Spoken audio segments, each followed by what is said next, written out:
At first, the subject of Tata did not appear to be that interesting, but as I learned more about the company, it became more important. It quickly became clear that the company was truly unique in some way. Prior to completing the research, the only thing I knew about Tata was that they manufactured automobiles that were unavailable outside of India. In reality, India was the only place I had seen them. Tata currently owns companies such as Jaguar and Land Rover, according to my research. However, when it comes to the scope of their industry activities, this is just the tip of the iceberg. How did Tata become the global powerhouse that it is today, and how big exactly is it? We'll find out in this video if you're from a Western country and are unfamiliar with this company. This video may help you see things from a different perspective. Let us begin with Tata, a fairly old corporation in terms of modern businesses. Jamsetji Tata established it in 1868. In the aftermath of Tata's success, some have regarded him as one of the founding fathers of modern India. Jamsetji Tata, born in 1839, began his career as a clerk for his father's bank outside of Mumbai, India. Nonetheless, there were significant events in Jamsetji Tata's life that would influence Indian history and, ultimately, the business world. Through travel, his eyes would be opened. Jamsetji Tata traveled to England, America, and Europe on business. Furthermore, he recognized the potential for Indian firms to have a significant impact on the British-dominated textile industry of the time. In 1868, the 29-year-old Tata purchased an old oil mill and converted it into a cotton mill, utilizing the knowledge he gained while working in his father's banking business. This seemingly insignificant occurrence marked the beginning of the international behemoth. Jamsetji Tata was always eager to help others and was deeply concerned about the Indian people. Jamsetji Tata's lifelong dream exemplifies this. Tata established four simple goals for himself. He intends to construct a hydropower plant, a hotel, a world-class educational institution, and a steel industry on the island. Only the hotel was supposed to be built during Tata's lifetime. It was completed 1 year before Jamsetji Tata's death in 1903.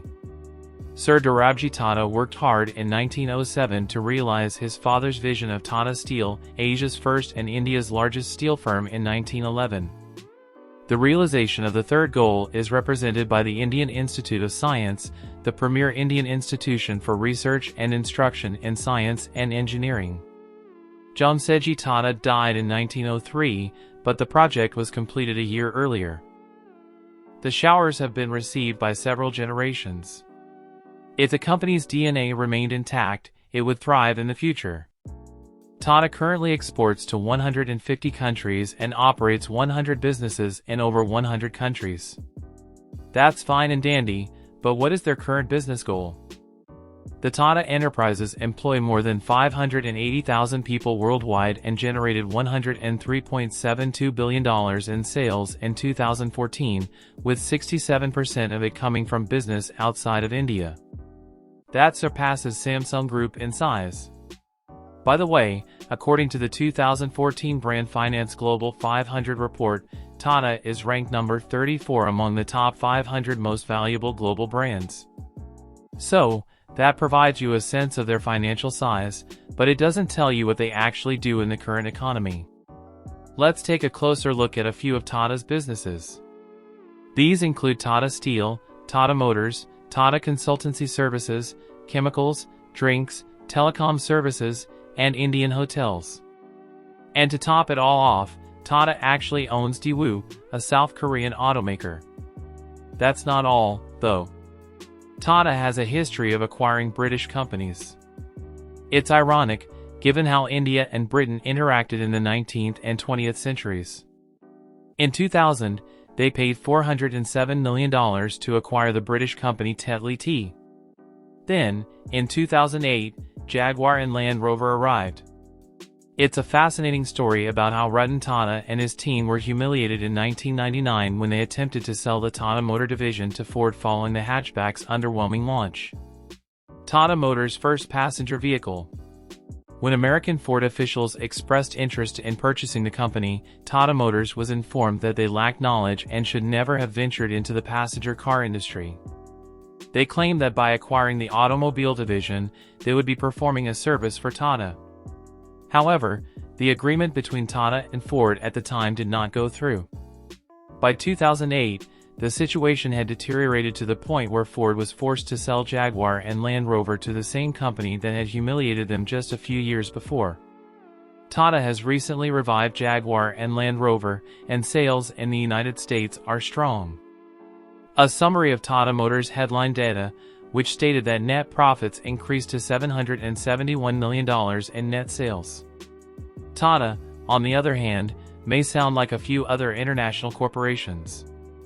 The unexpected difference in this case is that Tata has genuine success in a number of industries. Tata Communications, for example, is the world's largest wholesale voice carrier, and Tata Motors is one of the top 5 global commercial vehicle manufacturers. Their communication services division ranks among the top 10 worldwide service providers, while their steel section is one of the 10 greatest steel producers in the world. The second largest tea producer in the world is Tata Global Beverages, and its chemical business is the second largest producer of soda ash, which is utilized in the production of glass in another way. And one of the reasons I've grown to like them, at least as a corporation, is because of their nature. The Tata Group continues its founders' charitable nature, and as a result, they feel some moral obligation. This means that the company has made it a point to donate a portion of its profits to the community. Specifically, by making investments in the local economy. This is true not only in India, but in many other countries as well. Tata is also very active in charitable work. Through its trusts, the company contributes to medical research, science, technology, education, social welfare, and healthcare. So there you have it, a true global conglomerate, albeit with minor differences. It's incredible that one person can leave a legacy that has lasted over a century. Let's finish off with a quote from Jamsetji Tata himself. In a free enterprise, the community is not just another stakeholder in the business, but in fact the very existence of it. He was speaking over a century ago, but his words are still relevant today.